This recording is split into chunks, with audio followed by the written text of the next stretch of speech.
बांद्रा के बारे में मैंने भी पढ़ा, मैंने भी सुना, मैंने वीडियो देखा और टीवी पर कई चैनलों ने उसके बारे में दर्शाया। तो मैं निजी तौर पे बहुत आहत हूँ ये सब चीज़ें देखकर कि इतने बड़े पैमाने पर बम्बई जैसे महानगर में मतलब पूरे हिंदुस्तान की सबसे फाइनेंशियल स्ट्रेंथ बॉडी जिसे हम कह सकते हैं कि बम्बई शहर, मतलब इतने बड़े महानगर को इन लोगों ने अपना निशाना बनाया। और मैं दावे के साथ कह सकता हूं कि कहीं ना कहीं इसके पीछे मौलाना साद जैसे बेईमानों की और मौलाना साद जैसे गद्दारों की, लाखों गद्दारों की, शायद जो अंतर्राष्ट्रीय स्तर के भी लोग हो सकते हैं। और अभी हम बात तो सिर्फ मौलाना साद साहब की कर रहे हैं, लेकिन मैं दावे के साथ कह सकता हूं कि आज भी हिंदुस्तान की सरजमी पर ऐसे हज़ारों जयचंद मौजूद हैं जो ऐसे मौलाना साद जैसे लोगों का समर्थन कर रहे हैं और उनको पनाह दे रहे हैं।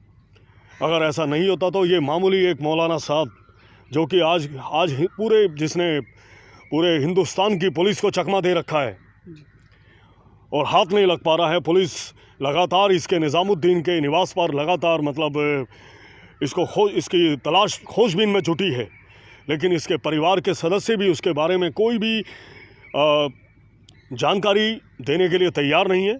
और पुलिस के साथ और खुफिया एजेंसी के साथ जो इसके परिवार का बर्ताव है और इन जमातियों का बर्ताव है वो इतना निंदनीय है कि इसने पूरे मुस्लिम समुदाय पर एक बड़ा सवाल खड़ा कर दिया आज पूरे हिंदुस्तान में। और पूरे हिंदुस्तान के लोगों में इस मुस्लिम कौम को लेकर एक बड़ा ही निराशा का भाव है, बहुत बड़े एक भय का माहौल पैदा कर दिया है कि ये समुदाय विशेष जो है, जो मुस्लिम समुदाय है, कहीं ना कहीं हिंदुस्तान को भारी आघात पहुंचा रहा है किसी गहरी साजिश के चलते। क्योंकि जिस तरह का निज़ामुद्दीन का जो खुलासा हुआ है और मौलाना साहब जैसे ये जो मौलाना क्या, ये तो शायद मेरे को लगता है कि किसी बड़ी मस्जिद के चप्पल जूतों की सेवा करने के लायक भी नहीं है। जिस आदमी को इतनी बड़ी जिम्मेदारी दे दी, जिस आदमी ने हिंदुस्तान में इतना बड़ा जहर फैला दिया कि जिसके लिए आज हर राज्य की पुलिस मतलब इतने बड़े पैमाने पर संघर्ष कर रही है, पूरे हिंदुस्तान का प्रशासन, पूरे हिंदुस्तान की जनता आज जो कष्ट झेल रही है, आज जो लॉकडाउन चल रहा है, आज कहीं ना कहीं देश बहुत बड़ी वित्तीय मंदी के दौर की तरफ बढ़ रहा है। और ये एक गहरी साजिश के चलते कहीं ना कहीं आज मैं उन लोगों से सवाल करना चाहता हूँ, शाहरुख खान जैसे लोगों से, नसरुद्दीन शाह जैसे लोगों से, सलमान खान जैसे लोगों से, जावेद अख्तर साहब जैसे लोगों से, सवाना आजमी जैसी महिला से, जो इस हिंदुस्तान में रहकर असुरक्षित महसूस करते हैं। कभी ये याकूब मेमन की पैरवी करते हैं, तो कभी कसाब की पैरवी करते हैं, कभी अफजल गुरु की पैरवी करते हैं, तो कभी मौलाना साद की पैरवी करते हैं। अरे भाई, आप रहते हिंदुस्तान की ज़मीन पर हो, खाते हिंदुस्तान की ज़मीन पर हो। इस हिंदुस्तान की जनता ने आपको चरम सीमा पर पहुंचाया, चाहे वो सलमान खान हो, शाहरुख खान हो, चाहे बहुत बड़े स्क्रिप्ट राइटर, हिंदुस्तान के जाने माने स्क्रिप्ट राइटर जावेद अख्तर साहब क्यों ना हो। आज अगर उनका नाम हिंदुस्तान में, विश्व में अगर चरम सीमा पर है, तो कहीं ना कहीं इस देश की जनता की बदौलत है। और आज वो इसी देश के खिलाफ जहर उगल रहे हैं, इसी राष्ट्र के खिलाफ जहर उगल रहे हैं। तो मैं भारत सरकार से, हर राज्य की सरकार से, विशेष रूप से हिंदुस्तान के प्राइम मिनिस्टर नरेंद्र मोदी साहब से ये निवेदन करता हूँ, ये आग्रह करता हूँ कि ऐसे लोगों के खिलाफ, मौलाना साहब जैसे लोगों के खिलाफ जो पूरी कौम को बदनाम करने की साजिश रच रहे हैं, जिन्होंने आज एक पूरी कौम को शक के घेरे में खड़ा कर दिया है। मैं दावे के साथ कह सकता हूँ कि सारे मुसलमान मौलाना साहब जैसे नहीं हैं, सारे मुसलमानों की सोच मौलाना साहब जैसे मौलवियों जैसी नहीं है। आज भी मुसलमानों का एक बहुत बड़ा तबका कहीं ना कहीं इन लोगों का विरोधी है, जो हिंदुस्तान को अपनी माँ, अपनी धरती माँ की तरह पूछता है, धरती माँ समझता है इसको। और ऐसे ऐसे वतन के रखवाले हैं इस मुस्लिम समुदाय में। सर, जिस तरह लेकिन इस ऐसे मौलवी ये जो मौलाना साद जैसे मौलवियों ने पूरे एक धर्म को सवालों के घेरे में खड़ा कर दिया, ये बहुत ही कष्टदायी है, बहुत ही कष्टदायी है। सर, जिस तरह से आप बार बार साजिश की बात कर रहे हैं और हमारी खुफिया एजेंसी ने भी यही कहा है कि कहीं ना कहीं जो ये तबलीगी जमात का पूरा इंसिडेंट हुआ है, इसके पीछे कहीं ना कहीं जो विदेशी ताकतों का भी इसमें हाथ है और मौलाना साद को अरब जो मुल्क हैं उसकी तरफ से काफ़ी ज़्यादा फंडिंग हुई है। ये हमारी जो खुफिया एजेंसी है उनका कहना है। जब अभी तक जो रिसर्च सामने हो रही है, सर्च हो रहा है, सब कुछ हो रहा है, तो यही पता लग रहा है कि मौलाना साद के पास खुद की भी प्रॉपर्टी बहुत ज़्यादा है, जबकि उसकी इतनी इनकम नहीं है। तो ये कहाँ से आई है ये सारी चीज़ें? ये कह सकते हैं कि एक तरह की पूरी साजिश थी पूरे देश को बर्बाद करने की। देखिए पत्रकार साहब, ये बात आप जिस मंशा से, जिस मंसूबे के साथ आज आप कहीं ना कहीं जन जागरण कर रहे हैं और आप जैसे लोगों की बदौलत, आप जैसे मीडिया वालों की बदौलत आज जनता जो है जागृत हुई है, प्रशासन जागृत हुआ है, सरकारें जागृत हुई हैं कि कहीं ना कहीं आपने अपनी जान को जोखिम में डालकर, मैं सभी पत्रकारों का मैं इसके लिए सम्मान करता हूं, अपनी जान जोखिम में डालकर उन मस्जिदों के आसपास मतलब अपने आप को, चाहे वो बीमारी की चपेट में क्यों ना आ जाए, इस बात की परवाह किए बगैर ऐसी बारीकियों से ऐसे लोगों की जानकारी जो लेकर आए और जनता तक पहुंचाई है, ये बहुत ही तारीफ़ काबिल है। और जहां तक साजिश की बात जो आपने रची है, वो कही है, इस बात से बिल्कुल भी इनकार नहीं किया जा सकता कि पीपीएफ अकाउंट को लेकर जिस प्रकार से सवाल मौलाना साद पर उठ रहे हैं और जिस तरह की जानकारी अभी तक जो खुफिया एजेंसी को मुहैया हो पाई है, उसके आधार पर इस बात में कोई दो राय नहीं है। विषय इसको स्वीकार करना पड़ेगा कि कहीं ना कहीं भारत के खिलाफ पड़ोसी मुल्कों की भी इसमें गहरी साजिश हो सकती है, जैसे पाकिस्तान। और पाकिस्तान आज के दौर में भी जिस तरह से सीमा पार से हमले कर रहा है, ऐसे हालात में मतलब जबकि वो भी इस कोरोना की चपेट में से बचा नहीं है, उसके बावजूद वो हमले पर हमले कर रहा है। और मैं पूछता हूँ, हिंदुस्तान के विपक्ष में बैठे जो यहाँ के नीतिकार हैं, राजनीतिकार हैं, जो कभी शाहीन बाग का समर्थन करते थे तो कभी चांदनी बाग का समर्थन करते थे, कभी इन पर झूठे आरोप लगाने का सरकार पर आरोप लगाते रहे, कभी समुदाय विशेष को निशाना बनाने का आरोप सरकार पर लगाते रहे। आज वो कहाँ हैं? ऐतिहासिक पार्टी के कद्दावर नेता कहाँ हैं वो लोग जो इनकी पैरवी कर रहे थे, जो उनकी सरपरस्ती में मतलब अपना सब कुछ दांव पर लगाने के लिए तैयार थे? सर, पैरवी की बात हो रही है तो मैं आपको एक बात और आपका ध्यान एक तरफ लेके जाना चाहता हूँ। जिस तरह से मौलाना साद पे हर तरफ उंगलियाँ उठ रही हैं, वहीं आपने कई टीवी चैनल्स की डिबेट पे आपने देखा होगा मौलाना साद के तरफ भी कुछ लोग आ रहे हैं, मौलवी आ रहे हैं।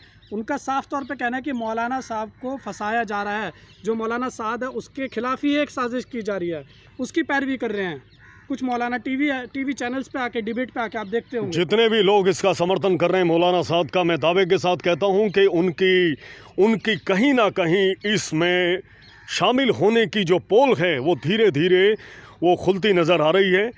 और जो भी लोग इसका समर्थन कर रहे हैं, चाहे वो किसी भी धर्म के हों, किसी भी राजनीतिक पार्टी के हों या किसी भी सामाजिक संगठन के क्यों ना हो, मैं आग्रह करता हूं, निवेदन करता हूं कि जो लोग देश को बांटने की बात कर रहे हैं, जो लोग देश में गद्दारों का समर्थन कर रहे हैं, वो देश के हितैषी नहीं हो सकते, वो राष्ट्र के हितैषी नहीं हो सकते, वो हिंदुस्तान के बेटे नहीं हो सकते। सर, वो सारे इनके खिलाफ सख्त से सख्त कार्रवाई होनी चाहिए। जो भी है, जो आज वर्तमान में ऐसे गद्दार बेईमान मौलाना साद का समर्थन कर रहा है, जिसकी बदौलत आज हिंदुस्तान के क्या हालात हैं, किस तरह से जमाती मस्जिदों में छिपकर बैठे हैं और धीरे धीरे कभी किसी मस्जिद में होने की खबर मिलती है तो कभी किसी मस्जिद में होने की खबर मिलती है, कभी बम्बई के बांद्रा में इन लोगों की साजिश का पर्दाफाश होता है। बिल्कुल सर, जैसे आपने जमाती की बात करी, एक सवाल मेरे मन में और आ रहा है। जैसा कि अब पूरे देश में देखा जा रहा है कि जमाती किस तरह का व्यवहार कर रहे हैं हमारे डॉक्टरों के साथ, पुलिस कर्मियों के साथ और मीडिया कर्मियों के साथ।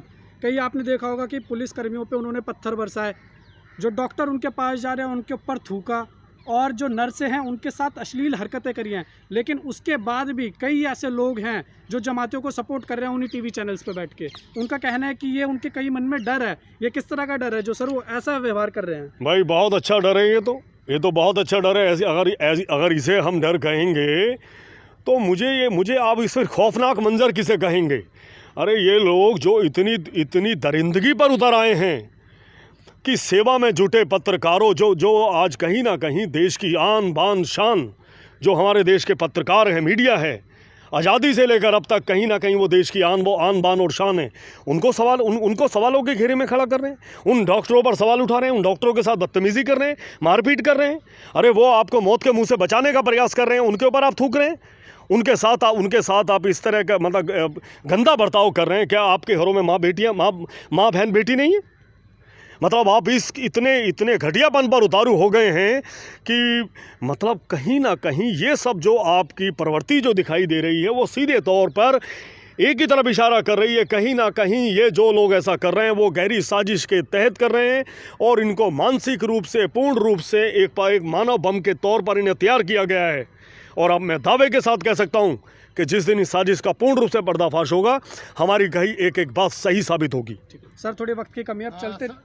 सर एक सवाल था मेरा लास्ट में, जैसा कि दिल्ली के 16 मस्जिदों में जमातियों का जाने का सूचना मिली दिल्ली सरकार को, और उन 16 मस्जिदों की तो बात छोड़िए, दिल्ली के जितने मस्जिद हैं उसमें सभी इमामों को 20,000 से 24,000 रुपये का दिल्ली सरकार एक तनख्वाह के रूप में देती रही।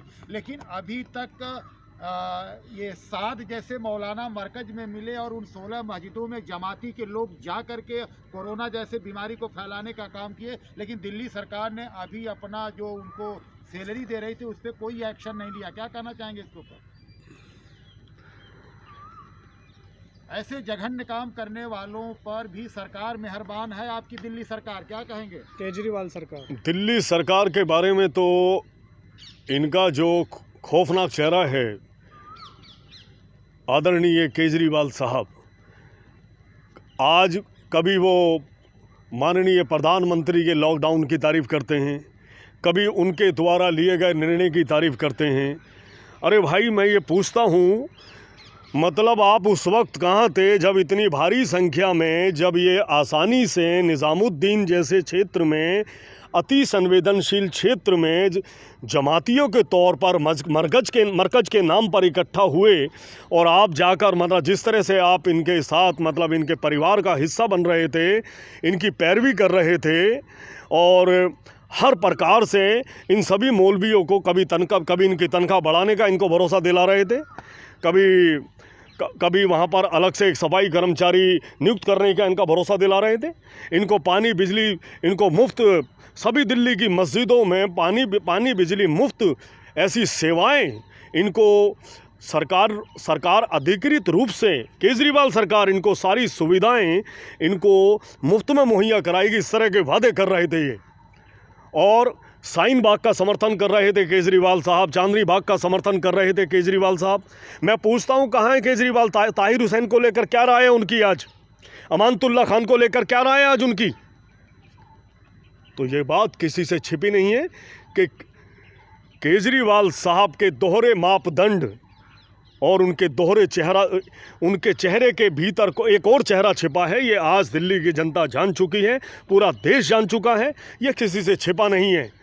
और आज वो कहीं ना कहीं अपनी खामियों को दबाने के लिए, अपनी खामियों को छिपाने के लिए अगाए बगाए, कभी मोदी, कभी देश के यशस्वी प्रधानमंत्री, जो कि एक गौरवमयी प्रधानमंत्री है, आज देश का, आज पूरी जनता के लिए गौरव की बात है कि हिंदुस्तान को ऐसा प्रधानमंत्री मिला जिन्होंने आज कहीं ना कहीं अब इस पूरी प्रजा को अपनी औलाद की तरह समझा। जिस तरह से आज मैं मानता हूं कि जिस तरह आज उनकी आंखों में आंसू आते हैं, जो दर्द उनकी आंखों में छलकता है, उनके जैसा सच्चा हितैषी, अपनी प्रजा का सच्चा हितैषी सराहनीय है। वो उनको जितना उनको नमन किया जाए उतना शायद कम है। और आज देश की जनता जान चुकी है, अगर मोदी जी ना होते तो हिंदुस्तान के बड़े विनाशकारी हालात होते। जय हिंद, जय भारत।